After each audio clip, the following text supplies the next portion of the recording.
Agradezco cordialmente esta invitación que me han hecho de poder compartir con ustedes esta mañana, por lo menos alguna parte de la misma, en una temática tan central como es esta de la espiritualidad conyugal, aportes para esa espiritualidad. Me encantaría si después de la pequeña reflexión que espero compartir con ustedes, surgen aportes y además complementos a aquello que pueda brindarles y por supuesto preguntas o críticas que también pueden darse.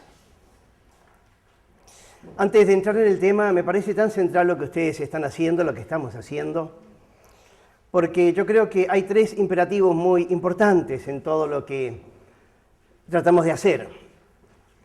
El primero de esos imperativos es la capacitación. En la medida en que nosotros nos estamos capacitando, podemos asumir una y otra vez los desafíos de nuestro tiempo y del mañana. A mí me tocó estudiar 6 años en Alemania, en una ciudad muy bonita que se llama Münster, en el norte de Alemania, en Westfalia. Y en esa oportunidad, una ciudad entre paréntesis donde el cardenal, hoy el Papa Benedicto XVI, fue profesor. Yo llegué justo cuando él se iba de ser profesor ahí en Münster, y en su reemplazo vino otro gran teólogo que fue uno de los actores importantes en el Vaticano II, que fue Karl Rahner, y junto con él muchos otros. Ahí en Münster, en un momento determinado, en la universidad invitaron a un gurú del tiempo moderno que ya está un poquito grande, Peter Drucker. Él en realidad es alemán, es Peter Drucker.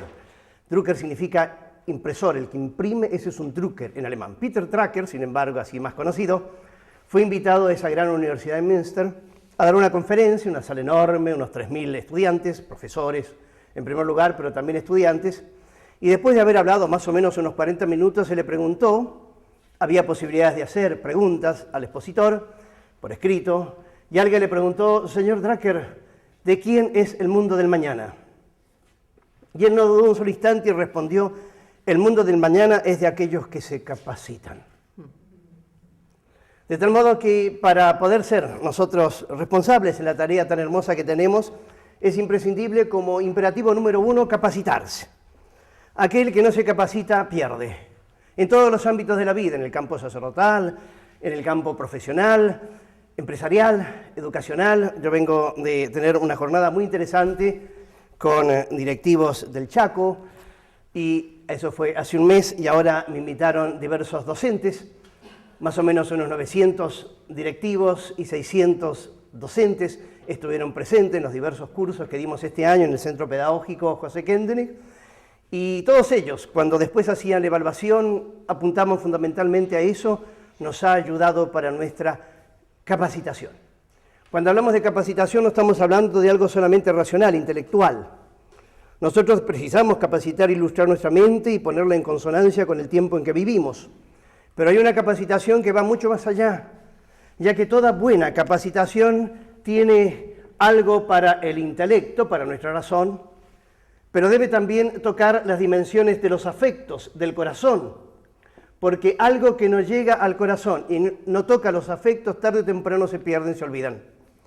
Pero de nada valdría si nosotros ilustramos nuestra mente y al mismo tiempo le regalamos espíritu a nuestro corazón, si nos falta una tercera dimensión que es la vida, que es la voluntad.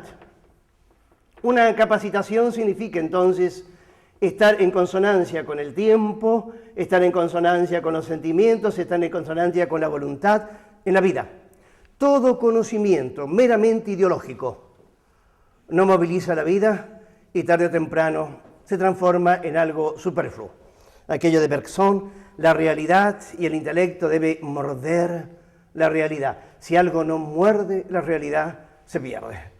Y qué lindo que nosotros podamos hacer eso, capacitarnos en estas tres dimensiones en un globo, porque nadie está fuera de un entorno muy determinado que es el tiempo y el espacio. La situación de Chaco, distinta a la situación de Corrientes, a pesar de que solo los divide un río, ¿verdad? Un puente, muy distinta a la situación de Córdoba, de Buenos Aires, de Santiago del Estero o de Bariloche. Pero dentro de ese entorno nosotros precisamos siempre responder a desafíos del tiempo en que vivimos. De tal manera que esto que ustedes están haciendo, que es capacitarse, es sumamente importante. En la pastoral lo precisamos una y otra vez, y todo aquello que tiene que ver con nuestra capacitación tiene que ver también con todo aquello que hace a nuestra responsabilidad. Si estamos en esta tarea, no es solamente porque hubo alguien que nos invitó a realizarla, sino porque atrás de esa persona que en un momento determinado nos sugirió si podríamos asumir esta realidad, esta responsabilidad, estuvo la persona de Dios que nos convocó, llamado vocación, de alguna manera eso es lo que estamos haciendo. Pero no basta solamente capacitarse, es preciso que en segundo lugar nos asociemos. Por eso una segunda palabra importantísima en nuestra pastoral es la asociación. Todo aquel que se asocia gana y todo aquel que se aísla pierde.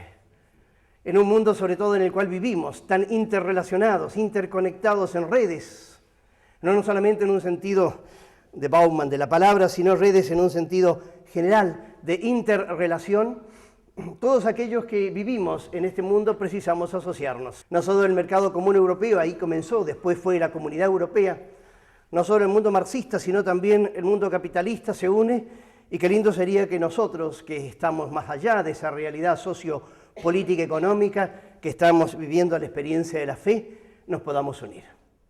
En realidad, la asociación tiene mucho que ver con el mensaje cristiano. Cuando Jesús en su legado nos da esa hermosa y maravillosa proclama de ser uno en Él, el Evangelio de hoy, cuando Jesús nos invita de alguna manera a abrir nuestro corazón para entrar en consonancia con el tiempo y los otros, nos está invitando a la asociación. Que todos sean uno, una proclama estupenda, ese hecho de que todos deben ser uno en el redil de Jesucristo, esa realidad donde dos o más se reúnen en su nombre y allí Él nos une y reúne, eso es asociación.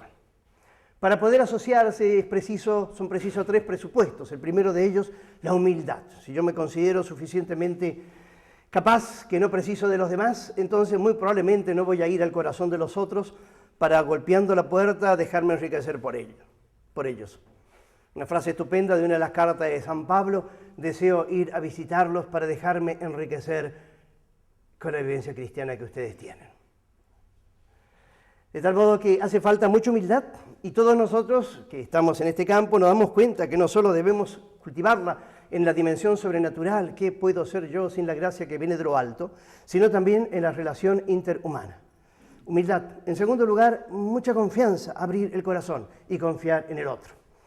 Estamos en un mundo en donde normalmente esta asociación es fácil de realizar. No estamos en el mundo del capitalismo salvaje, donde todo lo que yo te digo puede ser malinterpretado, del mundo político, ni que hablar, sino que estamos en el mundo de la fe, en donde realmente podemos confiar en el tú, y confiando en el otro, él confía en mí y todos confiamos en aquel en quien nosotros cimentamos nuestra fe, que es la roca misma de Jesús.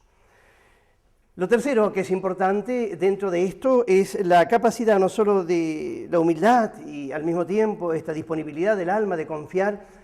Para ser realmente asociados precisamos mucho respeto de las individualidades. La unidad nunca significa uniformidad, de tal modo que caeríamos en el concepto marxista si entendiésemos la unidad y la asociación como la pérdida también de la propia identidad. Es algo típico que se ha ido descubriendo cada vez más en todo lo que es el campo del ecumenismo, que solo puede haber ecumenismo cuando tenemos la disponibilidad de respetar las idiosincrasias, no solo étnicas, políticas, sociales, sino también dentro de nuestra misma iglesia, los diversos acentos que pueden existir. Qué hermoso es cuando de golpe, en consonancia con esto, por ejemplo, diversos movimientos se tienden la mano. Qué hermoso cuando los obispos entre sí se unen, como fue aparecido, un signo maravilloso de la unidad y de la comunión en Jesús y en María. Qué hermoso cuando también nosotros, que estamos trabajando en lo mismo, vamos enriqueciéndonos en la identidad, que no significa jamás anulación de las individualidades, sino muy por el contrario, una sinergia y una potencia maravillosa que Dios nos regala. Es la dimensión de la alquimia superior de la gracia, que sin dejar de lado cada una de las individualidades, emite en esa entelequia, que en definitiva es la voluntad del Señor, nos potencia para desarrollar lo mejor que nosotros tenemos. Pero junto con eso hace falta una tercera cosa, hay gente que se capacita, hay gente que se asocia, pero sin embargo no logra su objetivo pastoral. ¿Por qué?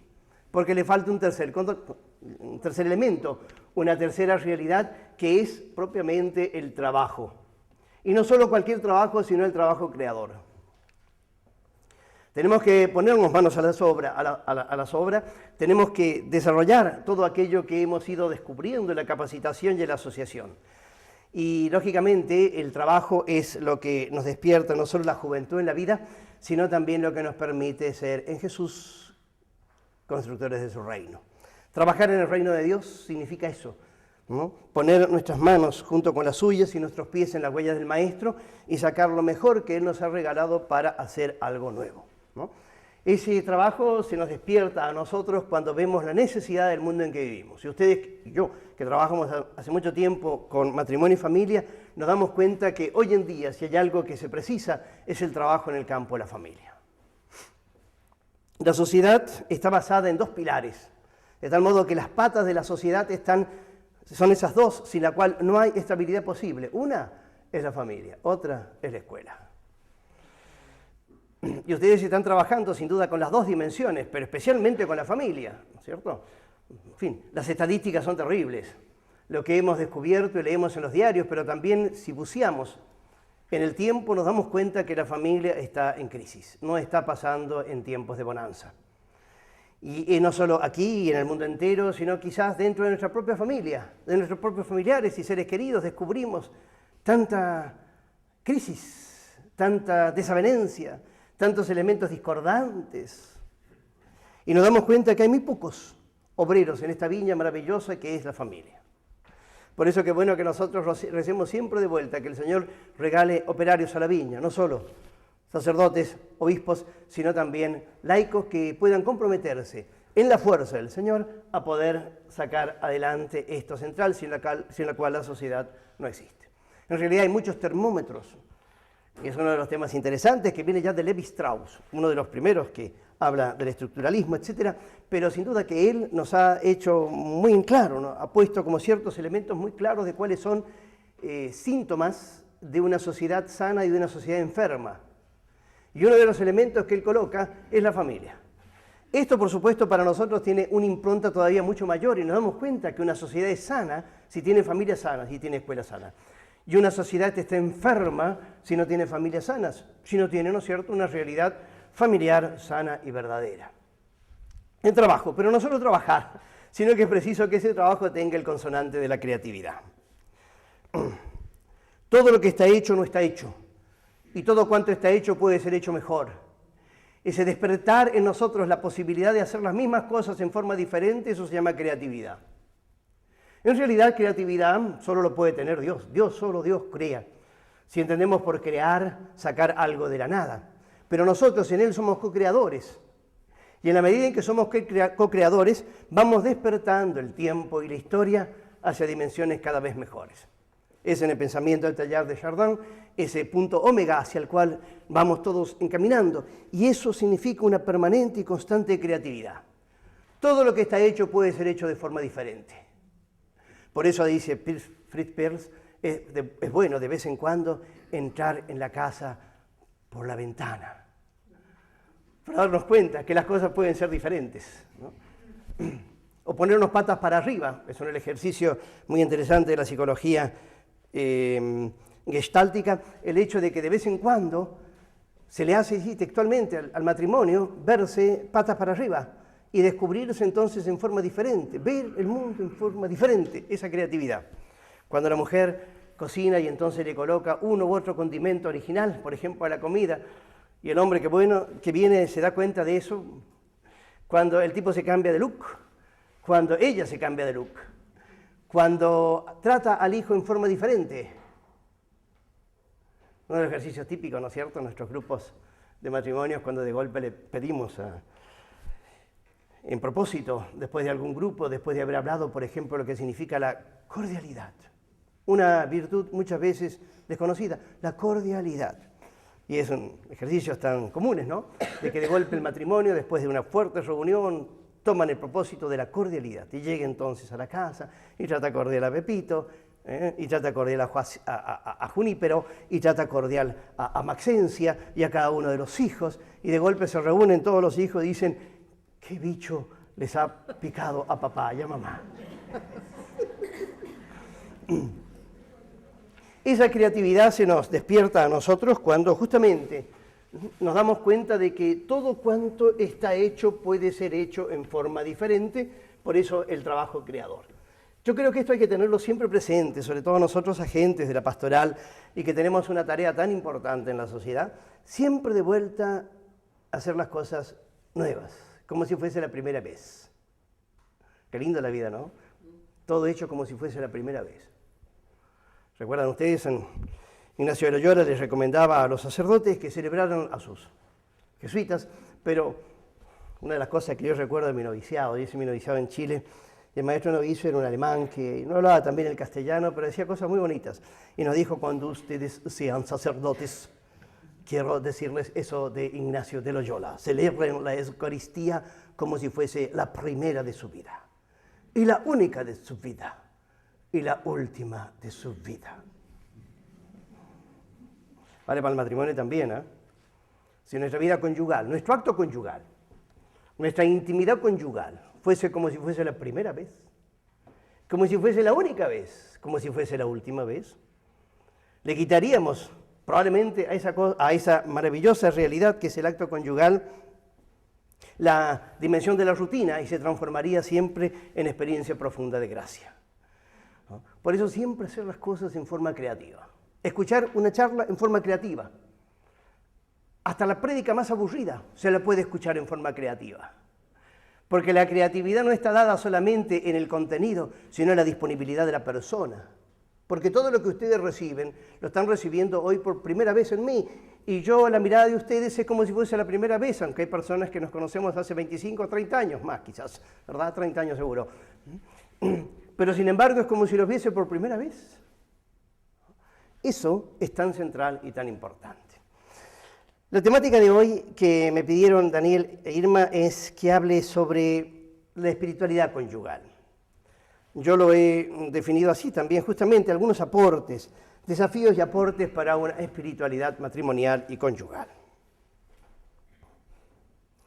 Quizás, en primer lugar, tenemos que definir qué entendemos nosotros por espiritualidad. ¿Qué se entiende por una espiritualidad? Si tuviésemos mucho más tiempo, podríamos armar acá un lindo debate sobre qué significa espiritualidad. En grupos chicos trabajamos mucho, no solo con exposiciones, sino sobre todo nos damos cuenta que la gente tiene muchísimos más conocimientos que nosotros mismos, nada más que los tiene demasiado escondidos. Y en la medida en que mayéuticamente vamos sacando del interior lo que nosotros conocemos, en esa misma medida lo que va surgiendo es más interesante que la pura exposición teórica. Eso yo se los reservo, me lo reservo para mí en esta mañana, pero sería muy valioso discutir qué significa espiritualidad. Espiritualidad en realidad es un camino que podemos recorrer para poder llegar al misterio de Cristo en forma original y propia. Eso es una espiritualidad. Una espiritualidad es un camino que nosotros podemos transitar para poder llegar entonces al misterio de Jesús, que es el misterio pletórico, es el pléroma de todo, es decir, la plenitud de todos los carismas y de todas las realidades que existen. De tal modo que en Cristo está absolutamente el todo. Y en ese todo que es Cristo, vamos descubriendo facetas particulares de Él. Esas facetas se van dando a través de lo que podríamos llamar signos de los tiempos interpretados por la Iglesia a partir del soplo del Espíritu. Es una definición del Vaticano II. Es decir, que esa realidad de Cristo se la va viendo como una especie de esfera que se la puede ser perspectivamente descubierta de acuerdo a ¿qué? A signos de los tiempos que nosotros percibimos y que son soplo del Espíritu. De allí que el misterio de Jesús se va desvelando en base a eso, a realidades del tiempo, interpretadas así como desafíos, pero iluminadas y sugeridas, inspiradas por la fuerza del Espíritu. Por ejemplo, un franciscano, un franciscano vivirá la plenitud de Jesucristo a partir de la pobreza. El Cristo pobre, pobre no solo físicamente, sino pobre psíquicamente, el Cristo humilde, el Cristo despreciado, el Cristo del pobre, del niño y del enfermo. De tal modo que un buen franciscano podrá lograr la plenitud de Jesús, del misterio de crístico, si logra fundamentalmente vivirlo a eso a partir de su pobreza. Ignacio de Loyola lo hace a través de la obediencia. El benedictismo significará claramente una experiencia maravillosa del encuentro de Cristo, aquel que es la irradiación del misterio de la gloria, a quien nosotros accedemos humildemente a través de la plegaria, el hombre que siempre suplica al Señor para que le regale en esa iluminación profunda de la gracia la posibilidad de descubrirlo un poquito más. El dominico lo hará a través de la predicación y del misterio profundo de un Dios que es palabra, verbum patris, palabra del Padre, eso es Jesús. Y el dominico vivirá eso en la medida en que se va incorporando en el misterio de la palabra del Padre, y no solo la incorpora, sino que la cogita en su alma, en su corazón, y la regala a los demás. Orden de predicadores. Ahora uno se pregunta, ¿por qué? Porque cada una de esas espiritualidades respondió a necesidades del tiempo. En una iglesia opulenta, rica y poderosa aparece un Francisco. En una iglesia, ¿no es cierto?, donde de alguna manera se discute si puede existir un papado que tenga la última voz. En una iglesia dividida por es un misterio en realidad, ¿no es cierto?, de un Lutero, surge entonces el principio de la obediencia firme, obediencia fuerte, obediencia de cadáver, como diría San Ignacio de Loyola, para responder a ese desafío de una iglesia dividida.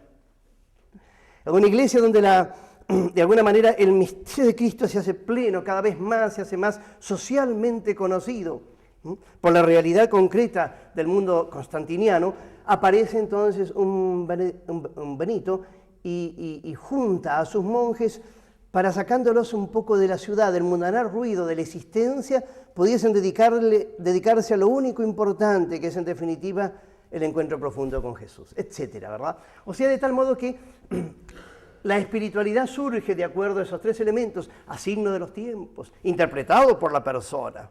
De tal modo que el signo de los tiempos quedaría de alguna manera inconcluso si no hubiese personas que lo pudieran interpretar. Y en esa interpretación hay un soplo del Espíritu. Y en virtud de ese soplo del Espíritu, las personas que llevan en su corazón por la inhabitación de la gracia a ese Espíritu van respondiendo y haciendo suyo ese misterio. ¿Para qué? Para que poder llegar entonces eso a la plenitud de Cristo. Toda espiritualidad está inserta en el Evangelio y sirve para la Iglesia. Tiene mucho que ver la espiritualidad con el carisma, y carisma viene de una palabra griega que significa don. Es decir, que la espiritualidad tiene que ver con el carisma, con el don. Y un don y un carisma nunca es, según el principio paulista, pero también de toda la tradición de la Iglesia, algo que nunca está para sí mismo. El carisma no es una realidad que uno la puede guardar para sí, sino que es una realidad que Dios regala a ciertas y determinadas personas, a tiempos y espíritus, para poder entonces darla a los demás. Todo aquel que considera la espiritualidad como una operación de fagocitación personal, es decir, de un egoísmo absolutamente cerrado en sí mismo, en el coto absoluto de su individualidad, esa persona que considera así el carisma no ha entendido bien lo que significa carisma. Entonces la espiritualidad no es solamente algo para una parte, sino para toda la Iglesia. Es como una especie de mosaico enriquecedor y enriquecido por la plenitud de las espiritualidades.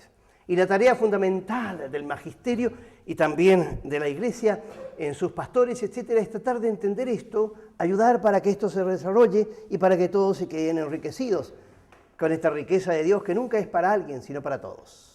La tarea fundamental de cada uno, sin embargo, es abrir el corazón y darse cuenta que nunca se puede ser feliz solo, que nadie puede gozar su felicidad si lo guarda para sí, sino cuando lo regala para los demás. Solo hay felicidad cuando yo salgo de mi yo y penetro en el mundo misterioso del tú, que puede ser la Iglesia, que puede ser los otros, que puede ser mi parroquia, ¿verdad? Para que entonces ellos, enriqueciéndome con lo mío y yo enriqueciéndome con lo de ellos, alabe al Señor, que regala tantas gracias y que nunca es pequeño, sino generoso, magnánimo en sus dones. Bien, entonces sabemos lo que es espiritualidad. Es un acceso, un camino para llegar a la plenitud de Cristo. Dentro de eso han habido muchas espiritualidades.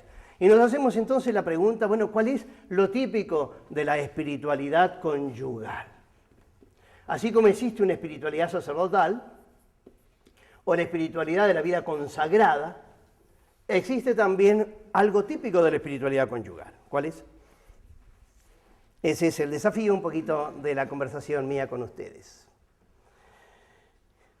Si pudiésemos describir en qué consiste propiamente el matrimonio, en su mismidad, tendríamos que decir que el matrimonio no es otra cosa, y ahí vamos a entrar lentamente en el tema, no es otra cosa que una alianza de amor entre dos personas.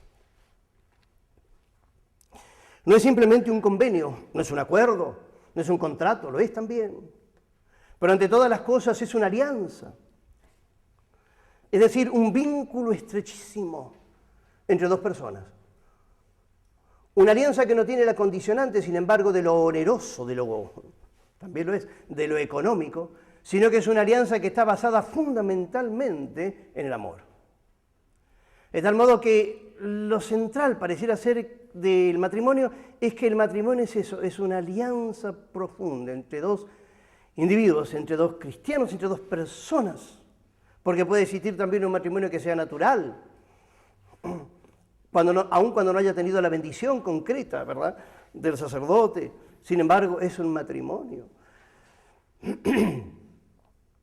Porque todo matrimonio en su misma realidad está basada en la dimensión natural. De tal modo que si no hubiese esa si la naturaleza no estuviera allí dada para ese sacramento, no podría haber gracia.